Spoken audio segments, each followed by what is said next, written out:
the German advance into the Soviet Union in June of 1941 was less a military operation than a collective fever dream of conquest. It was driven by a youthful, profound conviction in a glorious crusade against Bolshevism. The soldiers of the 132nd Infantry Division, like junior officer Gottlob Biedermann, crossed the Russian frontier on June 30th. They were clad in uniforms they were soon permitted to loosen in the sweltering heat.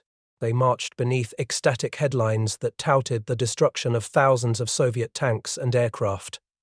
The initial successes fueled an inflated sense of German superiority. This confirmed the belief that victory was imminent.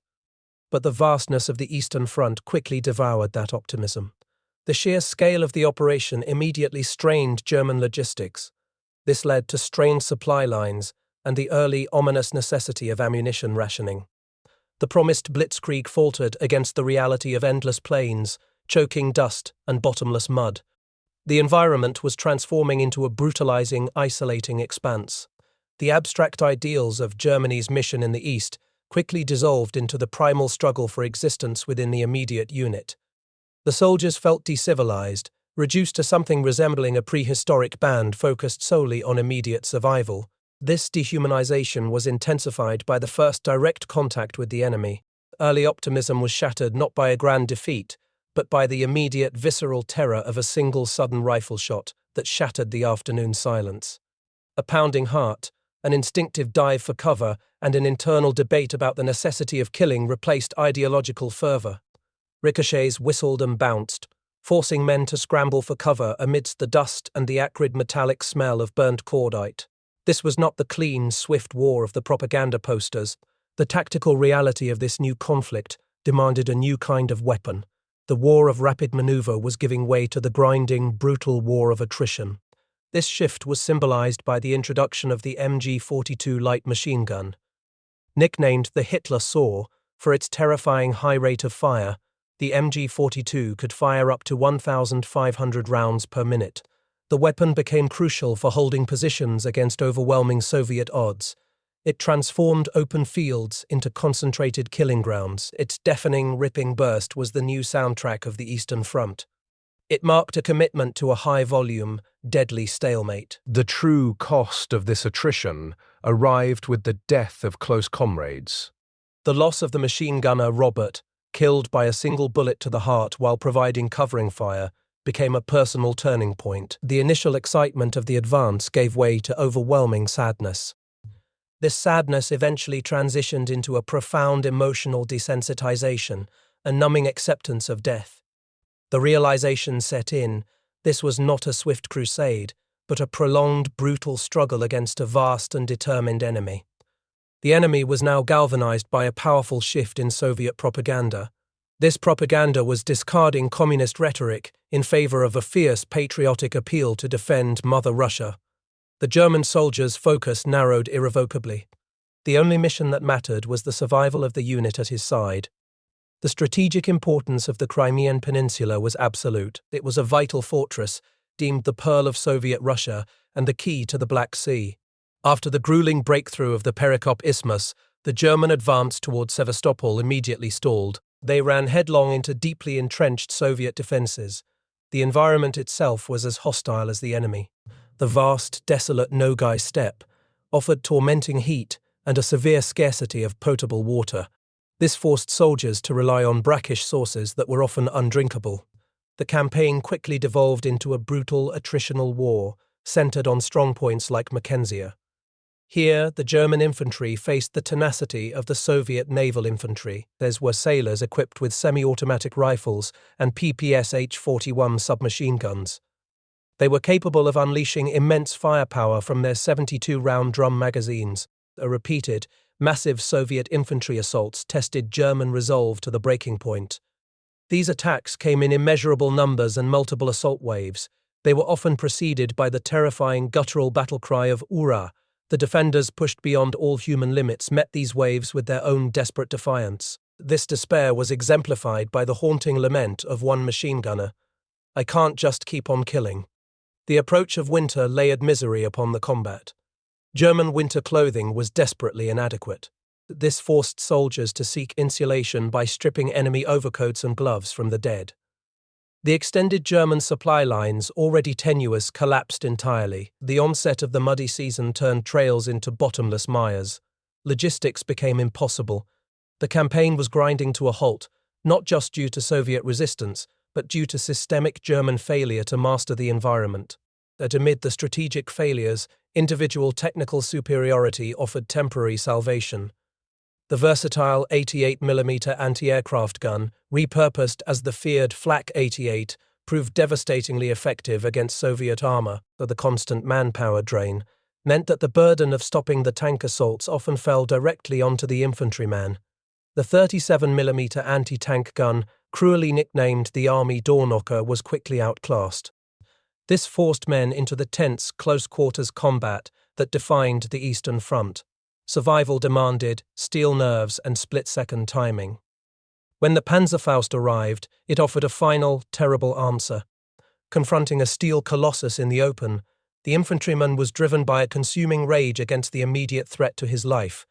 He would aim and fire the projectile that flew forward with a visible roar, destroying the tank in a sudden ball of flame. Above the horror of the field, the ultimate betrayal was political. The draconian nature of Nazi justice was revealed when Hitler's rigid non-withdrawal policy claimed its most high-ranking victim in the Crimea. General Graf Sponeck, during the Russian landings at Feodosia, made the tactical decision to retreat to save his encircled forces. This was a professional military choice that defied the Führer's direct order to hold at any cost. Sponeck was subsequently arrested, court-martialed, and eventually executed. His fate was a chilling lesson to every officer that military necessity and the lives of the soldiers were secondary to political dogma. For the common Landser, this reinforced the grim understanding that surrender to the enemy was already equated with suicide. Now, a tactical retreat to save one's own men was punishable by death from one's own side. The final, brutal German offensive to take Sevastopol in June of 1942 was preceded by a massive 7-day crescendo of fire. Thousands of guns, supported by wonder weapons like the colossal 800mm Dora railway gun, pounded the Soviet fortifications. This monster fired 4-ton shells. Even under this overwhelming bombardment, the Soviet defenders, ordered to fight to the last man, offered fanatical resistance. The capture of the strongest objective, Maxim Gorky I, became a metaphor for the entire campaign. The German pioneer systematically breached its massive steel doors. They navigated the fortress's 3 subterranean levels, facing desperate hand-to-hand resistance. The final 22 Soviet defenders chose to transmit a defiant final radio message, declaring their intent to self-destruct rather than surrender. This was an act of tenacity that haunted the victors, and the Reich flag was finally hoisted above Panorama Heights in July of 1942. The victory was achieved at an exceptionally high, pyrrhic cost. The battlefield was a scene of unmitigated carnage. Bodies lay thick in the ravines, swollen and split open. Their faces and hands turned black under the oppressive heat. Millions of flies proliferated in the sickly sweet smell of decaying flesh. The field medical stations, thick with the filth and misery of war, were overwhelmed by the casualties. The air was filled with the cacophony of screams, groans, and the stony silence of the dying. The capture of Sevastopol was a strategic success, however. The price paid in men, material, and morale was a debt the Wehrmacht would never truly repay. The cost of capturing Sevastopol was a debt the Wehrmacht would never repay. Instead of exploiting the hard-won tactical victory, Hitler immediately committed a fatal strategic blunder. This mirrored the arbitrary political decisions that had already claimed General Sponeck. Experienced Crimean divisions were stripped from the south and diverted for the renewed costly assault on Leningrad. This assault quickly devolved into a futile war of attrition around Lake Ladoga, as diversion fatally weakened the critical southern flank, just as the German armies pushed across the immense distances of the Don and Kuban, stretching toward the Caucasus. The consequences of this strategic myopia arrived with devastating finality at Stalingrad. The agonizing death of the Sixth Army was not merely a military defeat, it was the psychological turning point of the entire war. It shattered the illusion of German invincibility. It drained vital Wehrmacht resources irrecoverably. It confirmed the fatalistic dread that had begun to settle over the frontline troops. Returning soldiers, granted brief furloughs, found themselves irrevocably altered. They were no longer at ease in a homeland that seemed oblivious to the realities of the East. The war had become their life. The realization was grim. Germany could not win a war against the entire world.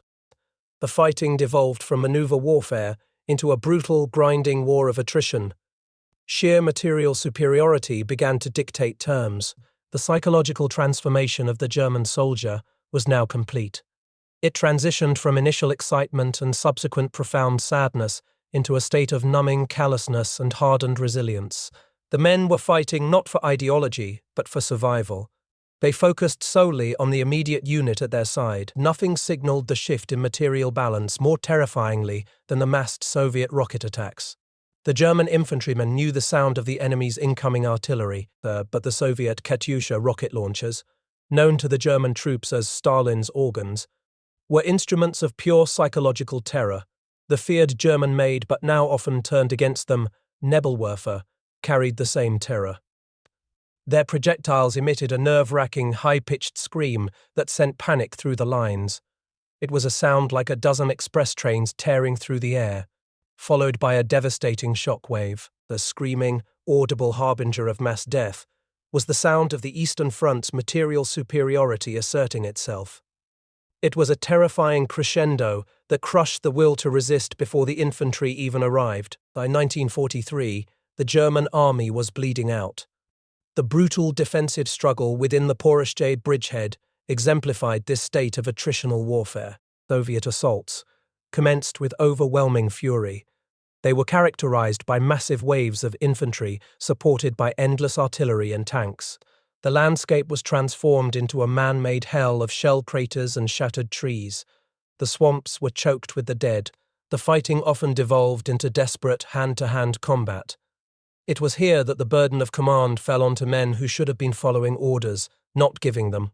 The constant, immense casualties meant that the German fighting force was fatally degraded.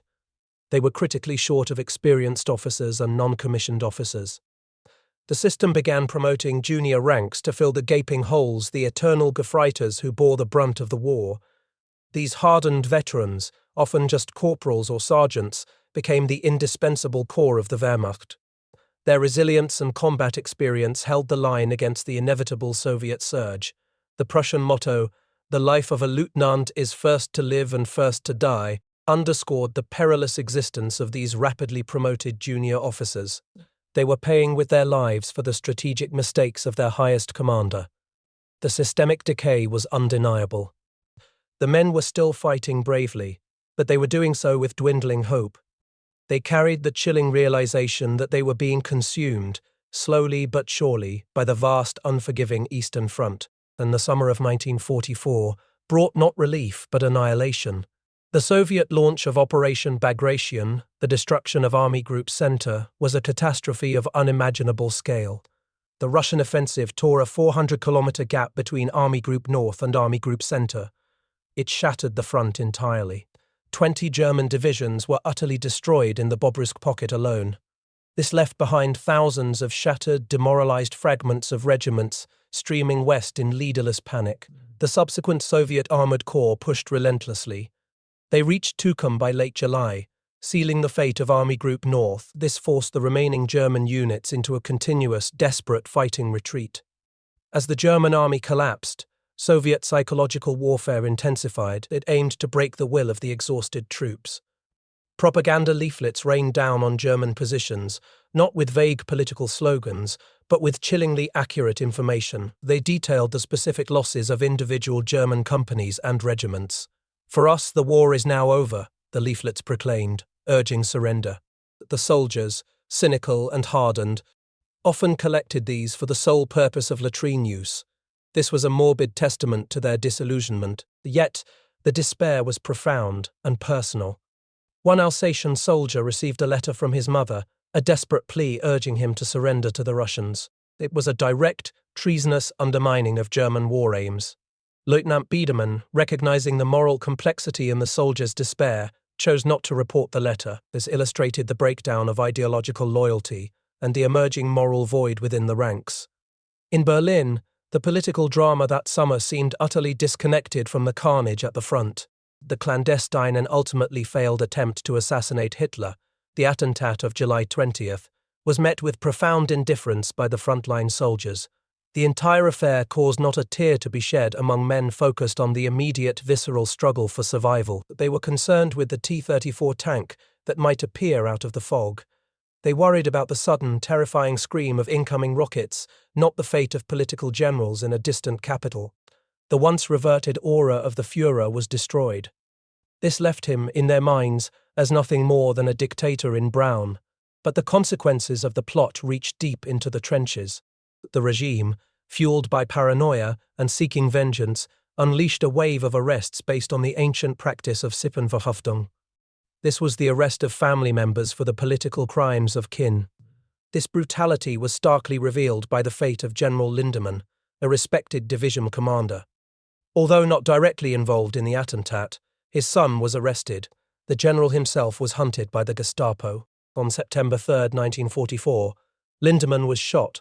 Whether in a suicide attempt or by his captors remains unclear. He was brought to the state police hospital. Criminal Rat Sade and the Gestapo relentlessly pursued him. They even placed a 500,000 Reichsmark bounty on his head. Interrogations began even as his condition worsened. He lost consciousness and died on September 22nd.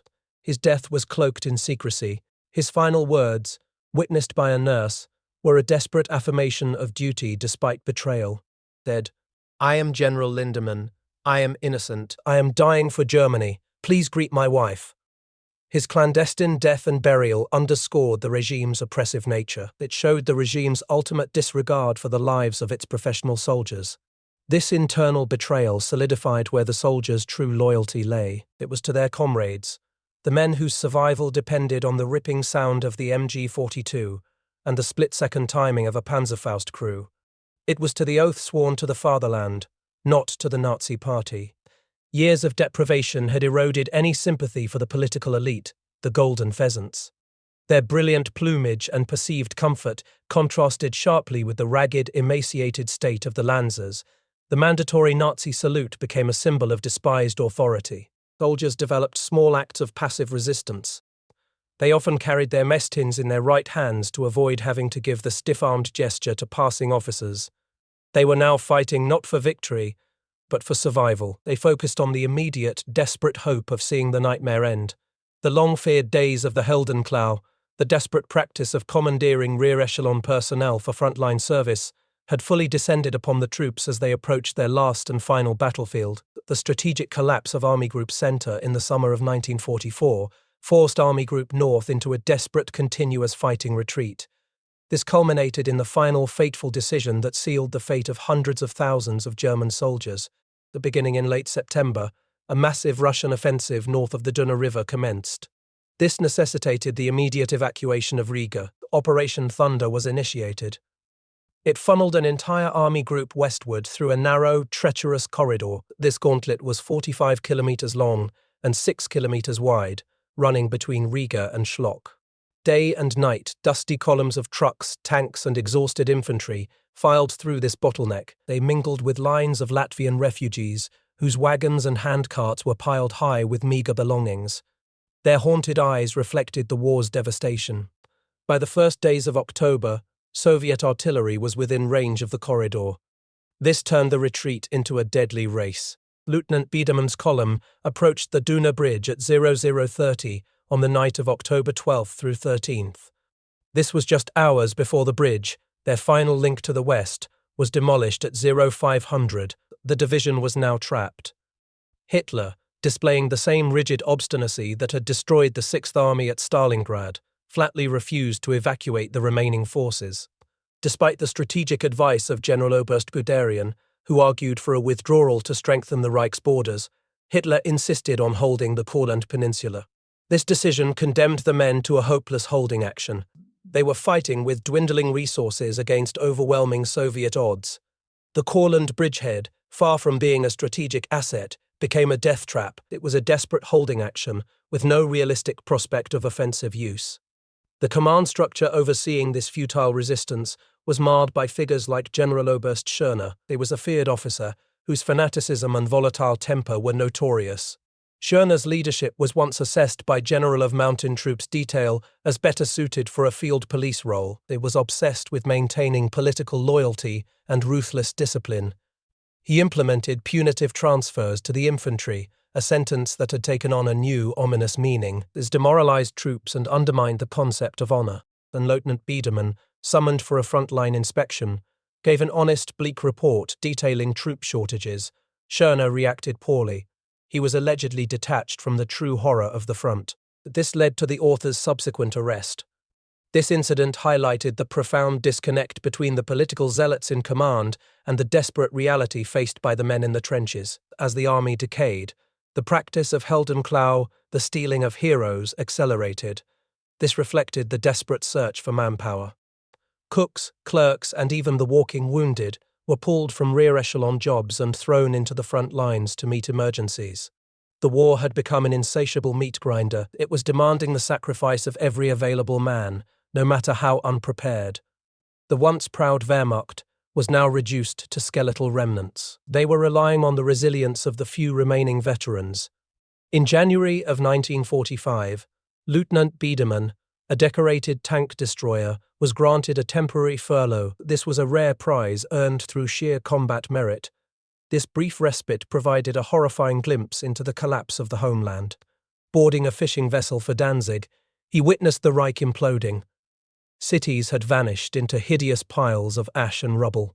Tens of thousands of refugees streamed west, fleeing the Soviet advance. During his subsequent train journey to Berlin, American fighter bombers strafed the locomotive, killing and wounding passengers. This brought the war's indiscriminate violence directly to the civilian sphere. The moral bankruptcy of the leadership solidified during a proposed assignment. Biedermann was asked to train 15- and 16-year-old boys, the Volkssturm, to engage enemy armor. The very idea of sending children to a certain death, armed only with basic anti-tank weapons, was deeply disturbing. It confirmed his conviction of the war's pointlessness. He saw the ragged scarecrows of German troops, thin and exhausted, contrasted with seemingly well-fed Russian prisoners. He resolved to end the war alongside his old comrades in Courland. Back on the front in May of 1945, the earthworks and machine gun positions of Courland seemed to be devoured by the grey-black mud of the spring thaw. The news arrived not through official channels but through the grim signs of the final collapse. The announcement of Hitler's death on May 1st was followed by the sight of a stark wooden sign proclaiming Russians in Berlin. This news was met not with grief or devotion, but with a mix of profound indifference and relief. The soldiers, weary and disillusioned, had long ago abandoned any ideological commitment. Their loyalty was to the men beside them. Their only remaining objective was survival and an end to the brutal suffering. The war, they knew, was lost not just militarily but morally. The final ceasefire, ordered on May 8, 1945, was simply the inevitable conclusion to a tragedy that had already consumed their youth and their world. The ceasefire ordered at 1400 on May 8, 1945, was not an arrival at peace, but the beginning of a new, long nightmare. For the 100,000 German soldiers trapped in the Courland pocket, the surrender dictated by Marshal Govorov was a geopolitical betrayal. The rumors of evacuation, of a possible alliance with the West against the Soviets, evaporated.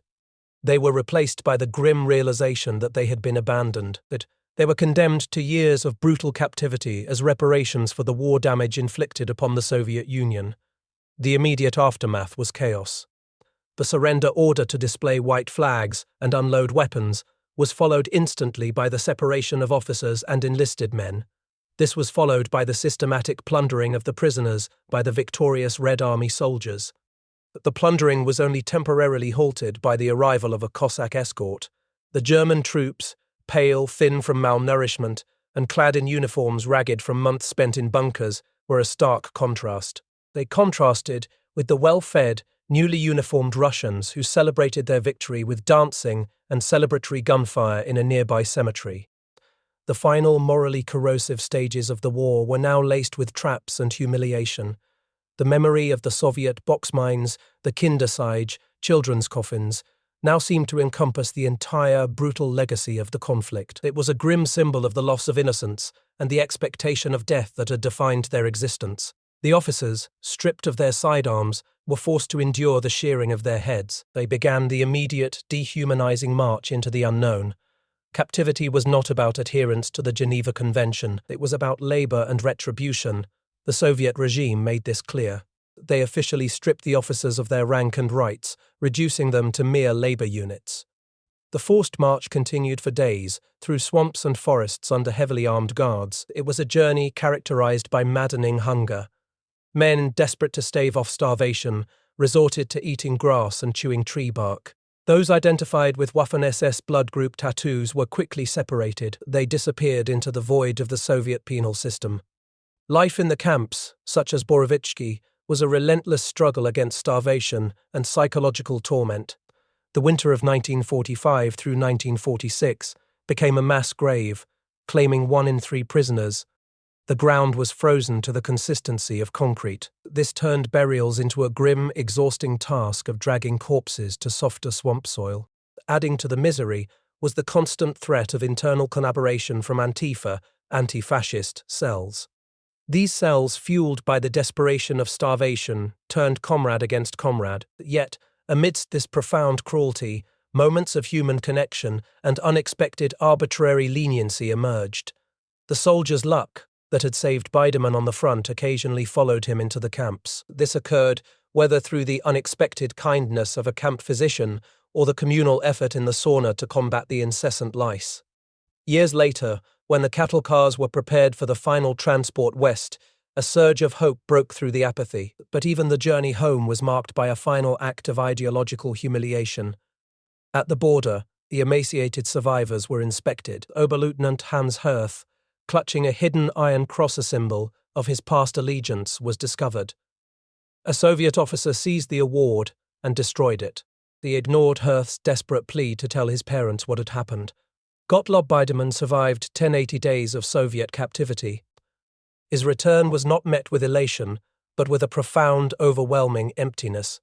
He carried an incomprehension of having survived when so many comrades had perished. The memoir, forged from this trauma, stands as a testament to the ever-darkening shadow of history cast upon the survivors. It highlights the anonymity of millions of sacrifices. It is the story